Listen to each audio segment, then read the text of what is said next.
Yes, Your Honor. Sorry, you're Richard Vullery. Yes. And Mr. Vullery was previously in court on cause number 25 DCCR 1746, entered a plea of guilty to aggravated assault with a deadly weapon, a second-degree felony. And that was, so was it unagreed as to the type of probation, but it was agreed that you would get probation, or just unagreed? Correct, Your Honor. It was Okay. agreed to probation with the court to decide the type and length. That's what I thought. It was just the way this is worded is a little, okay. And I've received that pre-sentence report, and you both had an opportunity to review it. Yeah, Judge. I have, Your Honor. Any additions or corrections? No, not from the defense, Judge. Judge, other than the court will recall the several times we've been here with respect to the bond issue. This is the one at the Chris Food Mart where we went back and forth on who could be employed there or not. Yes. With Mr. Collier, he had called and expressed concern several times. I spoke at length with the author of the PSI, Ms. Ramirez, and let her know my contact with Mr. Collier, and the court would recall that, so that she didn't have to feel like she needed to include all of that. That's why there's a little bit less of a statement from him in the PSI. I would ask that the court just take all of those factors into account, and his expressed concern as well, and make sure that this individual stays away from him and also away from that location. So I thought, though, that it got worked out where he's the one working there, not the other one. Correct, Right. I believe so, but So the that- remain guess away not, from the but- food mart, I'm not I gonna guess do. not that, but that he remain away from the antique store that Mr. Collier may own. Is that true? Yes, Or do you own that? No, ma'am, I'm wearing the device to stay away from there and. it's, Right. Okay, Sorry. so Get there. do we know the address to that I place? think we had it at the time of the bond. Yeah, It's on included Magnolia. It's on Magnolia. exclusion for that with the GPS. I have it. Well, he has an exclusion for the Chris Food Mart because that's where you work. Yes, ma'am. And there was some issue at first on who got to work there, and you work there and he does not. Right. Okay, but this other place, I don't recall. 32 it was back in March, Judge. We had him trespass warrant or admonished not to go to 3235 Pine. Say it again, Street, I'm sorry, 30. 3235 Pine and 3265 Magnolia. And then at that point in time, you had 3090 Golf, which is the food mart, which obviously Right. we will rescind that, Okay. I guess. And these are all in Beaumont. Correct. Yes, ma'am. Okay.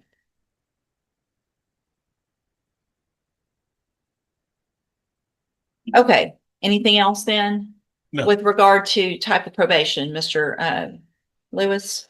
Well, Judge, I know he has had some limit criminal history there, but we still would ask that the court would consider a deferred adjudicated probation on him. We think that definitely with his work history, working in the public and things of that nature, I think all of his history has been retail history.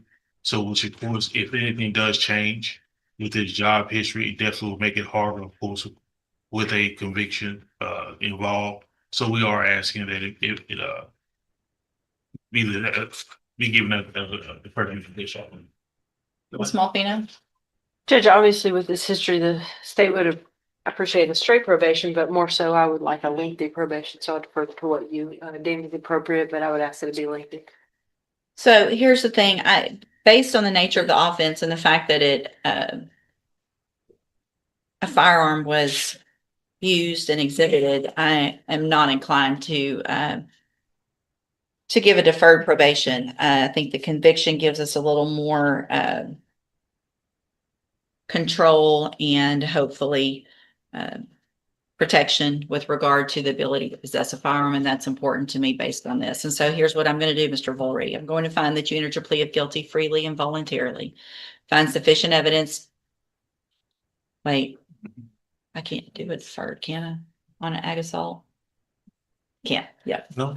yeah. We're just But, yeah, having that issue. yeah. Well, never mind then. Here's what I'm gonna do.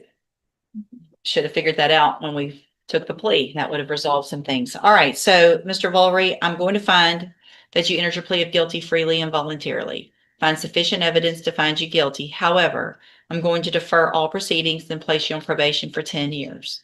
You're ordered to pay a $500 fine and to follow all of the rules and conditions of probation. One of those includes, obviously, you cannot possess a firearm. at any time, at any place, for any reason. Do you understand? In addition to all of regular and whatever conditions of probation that they think are appropriate, you're also ordered that you cannot be at the location of 3235 Pine Street in Beaumont, Texas, and also 3265 Magnolia Street. Do you understand? And have no contact whatsoever with Byron Collier. So if you are anywhere else and he's there also, then you have to leave. Do you understand? Not just these two places, but anywhere else. I am obviously going to allow you, I think everything's still the same as far as I know with you working at the Chris Food Mart, that's fine. But if anything else comes up that is of concern of where he is, or if you think you're going to get violated because he's somewhere, then you need to let your attorney know, let your probation officer know. Because here's what just happened. So you have a deferred probation. Mhm. It wasn't what I intended to do, but I legally I have to, and it also gives me actually a lot more of kind of a hammer to hang over your head if something goes wrong. So here's what that means. Right now, you do not have this felony conviction on your record. If you successfully complete this probation, at the end of it, the case is dismissed. You'll never have this felony conviction. But the other side of that is if you violate any condition of probation, because it's a deferred probation, you can be brought back into court. You could then be found guilty of the offense, and I could send you to prison for anywhere in the range of punishment, which is a minimum 2 years up to 20 years. Do you understand?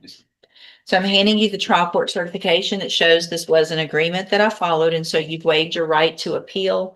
You just need to have a seat here in the courtroom. Probation's going to call you to her desk when she's ready to go over your paperwork. All right, good luck to you, sir.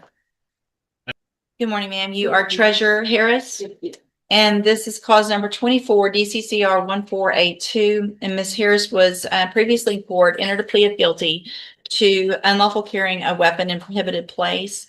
I've received the pre-sentence report. Have you both had an opportunity to review that report? I have, Judge. I have none. Any additions or corrections? No, ma'am. Judge, other than the fact that this court has already admonished her several times about not possessing a weapon and not being on the property of Lamar University, which I think she is no longer enrolled. Okay. All right, ma'am. I'm going to find that you entered your plea of guilty freely and voluntarily. Find sufficient evidence to find you guilty. However, I'm going to follow the agreement that you made with the district attorney and defer all proceedings and place you on probation for 3 years. You're ordered to pay the $500 fine and to follow all of the rules and conditions of probation. That includes not possessing a weapon. That includes if someone else has one and they hand it to you, or I mean, this situation, you're 2 semesters away from graduating college. You know, you've got to be looking and thinking, how stupid of a decision to make, to not just do it, but let's put it all over social media. It could change your life, and it has, hadn't it? So I want you to be successful. We all do. There's no reason for any of us to think that you're not going to be successful, but it's very important that you follow all of the rules and conditions of probation. So you'll be on that 3-year deferred. If you do everything you're supposed to, this is such a great opportunity because you don't have a felony conviction on your record. Having a felony conviction will change your life in very negative ways. Lots of colleges won't even accept you. And so do everything you're supposed to on the probation. If you do everything you're supposed to, get that community service done up front, pay your fees, do everything correctly, you can even get off probation early. That happens all the time. It's going to be up to you though. So if you don't do everything you're supposed to on this probation, if you violate any condition, you can be brought back into court, found guilty, which means you'll have a felony conviction on your record, and then you can be sentenced anywhere in the range of punishment, which is between 2 years and up to 10 years. So you need to take advantage of this, because I can tell you right now, anything that has to do with guns at this point is obviously being taken extremely seriously in our county. If you're back in here and the underlying offense has something to do with a gun, even though you just held it and did whatever you shouldn't have done with it, you're likely to go to prison for a long time. So nobody wants that. So do everything you're supposed to. It's harder when you're young because your friends are going to be going out and doing certain things that you're not going to be able to do. But these are decisions that are going to affect you long term. So think long term and not short term. Okay. I'm handing you the trial court certification that shows this was an agreement that I followed, and so you've waived your right to appeal. You just need to have a seat here in the courtroom. Probation's gonna call you up to her desk when she's ready to go over your paperwork. All right, good luck to you. Get those last 2 semesters done and graduate, okay? Okay. Davion Mason, are you Nasir Brown? I'm sorry. We were here before. You got, you've been here before, but you have to speak up where I can hear you. Executing beneficiary of the trust in hand. Of the trust of what? Of the trust in hand, yeah. Of the trust in hand? Whose Yes. hand? What trust? The execution. Did you bring a copy of it? I wasn't able to get to the copy. I do have. Take the glasses off. I need to see your eyes, please. These are my prescription glasses. That's okay. So I'm having a hard time understanding you. You need to speak up and speak clearly so that the record can be clear. You were already here and I gave you an opportunity to try to go hire a lawyer for your 2 cases. Did you get a lawyer hired? Able to do it. Who'd you talk to? Made a few calls to the guy, Rafe. What's his name? Rafe King? Mm-hmm. What's his name again? Who else? That's the lawyer that I chose. So if you chose him, you should have gotten him. I mean, he has the same, there's somebody that answers his phone every week. I understand. I know how it works. I told you to hire someone or visit with at least 3 lawyers. Made an attempt. You made an attempt. Okay. Did you go see Mr. Kimler? Did you make an appointment? Able to do that. Why not? I'm not in a position to go back and forth in front of a lawyer that's in this state that I'm not finding. This is for the name. So here's the thing, Mr. Brown, I told you very specific instructions when you were here before that if you did not do what I asked you, then your bond would be raised and you would have to go back to jail, right? No. Yes, that's exactly what I say, because I say, you've heard me say it probably 8 times already this morning. So at this time, Mr. Brown, because you did not do what I asked you to do or what I ordered you to do, I'm going to raise your bond. Challenge subject matter jurisdiction. That's overruled. Listen, Mr. Yeah, Brown, I'm I raising your bond to $100,000 in each of your cases for not following the court order. Go back with the bailiff. Go back with the bailiff. Go back with the bailiff. You're gonna make it worse if you don't. Yeah, respectfully, this is not a fair trial. You don't get to say respectfully and then be disrespectful. Go back with the bailiff. She started. Don't make me lay hands on you, Why would you lay hands on me? because you're not doing it, I'm telling you, now go. Mr. Brown, She go you back. need to go back with the bailiff. Right now, I've raised your bonds. You have to go with the I am bailiff. not a threat to any officer. You through in, Judge? Yes, I'm through. I am not a threat to any officer. Let's go. Why are hands on me? Good morning. You're Armand Gregory. And Mr. Gregory, were you able to get someone hired? No, ma'am. Yes. Who'd you talk to? We had 3 calls that are prices for one. Speak up, please. I got prices for one, and Mr. Walker, I talked to Mr. Walker. Clayton, Fresh Out, and Mr. Gaines, Who? McLean. Okay. And so, where are you on being able to get someone hired? All their price was too high. Mr. Walker just told me it was too expensive, so. Are you yeah. working? Um, Why not? I was working out of town, so I couldn't go out of town, then come back. Gotcha. So thank you for talking to those lawyers, Mr. Gregory. I'm gonna have you fill out some paperwork this morning to see if you qualify for a court-appointed lawyer. Make sure you fill it out accurately and completely. You're gonna swear under oath that it's all true, and then I'll take a look at it, okay? Step in front of the clerk on the end. She'll give you that paper. Morning. Thank you.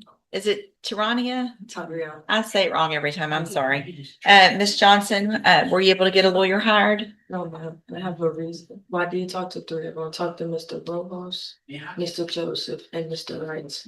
But in the process of me talking to them, I had court, and they told me it was gonna combine it with this court. And she told me that I was gonna get an attorney appointed to me. What other court do you have? I had it. It was my misdemeanor. They told me they didn't want to interfere with this because it's dealing with it. So she told me they was gonna combine it. But when I messaged her. Who is that? Who told you that? It's British. Okay. So typically what that means is usually they'll handle your felony first. But you still, it doesn't get combined in one court. So I don't want you to misunderstand. So if you have a court date down there, you still have to go. So sometimes they'll do things with your cases that are kind of similar, but it's definitely 2 different things, 2 different courts. Okay. Yes. So, are you working? Are you able to hire someone? Yes, ma'am, like that.